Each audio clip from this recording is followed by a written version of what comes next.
We now have breaking news.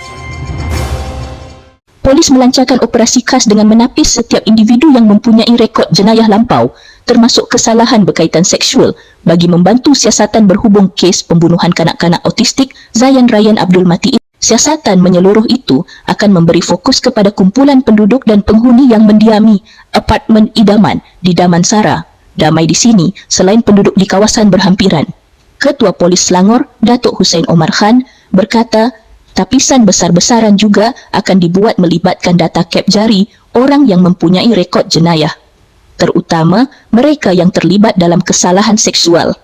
Selain itu, mereka yang dalam perhatian pihak polis melibatkan penduduk tempatan atau di luar kawasan, semua kita akan beri perhatian, katanya pada sidang akhbar di sini kemarin.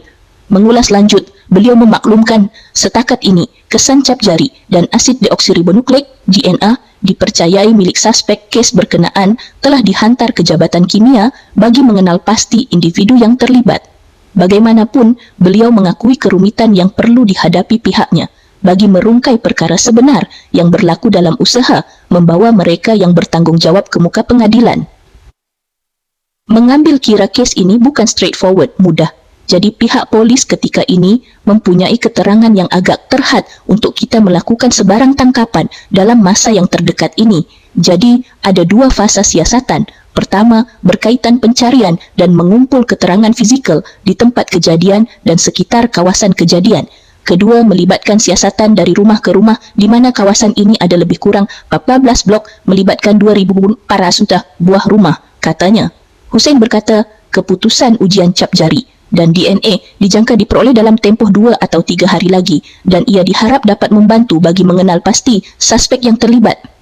Kita sudah menghantar beberapa barang kes yang diperoleh semasa bedah siasat kepada Jabatan Kimia Malaysia untuk mendapatkan maklumat forensik.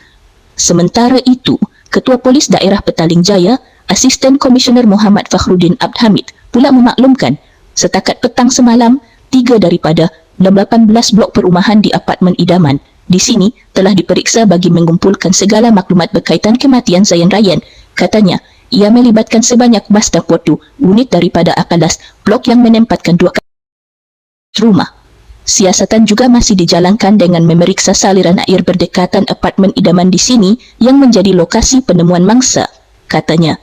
Dalam pada itu, siasatan polis kini turut dibantu 2 anjing pengesan dari unit anjing pengesan K9, iaitu Jimmy dan Ruby, bagi melakukan penjejakan semula, terutama di sepanjang kawasan saliran air semalam. Kedua-dua anjing pengesan itu dilihat berada di lokasi kejadian mayat Zayan Rayyan, ditemui selain beberapa pegawai dan anggota forensik dari Bukit Aman. Terdahulu, negara digemparkan dengan kisah pembunuhan tragis Zayan Rayyan pada Khamis lalu yang mayatnya ditemui di kawasan anak sungai selepas beberapa jam dilaporkan hilang. Hasil bedah siasatan kemudian membongkar puncak kematian kanak-kanak malang itu adalah disebabkan dibunuh dengan beberapa kesan jerut di leher. Kejadian itu turut menyebabkan penghuni kediaman apartmen idaman kini hidup dalam ketakutan berikutan belum ada suspek yang ditahan berhubung kejadian itu.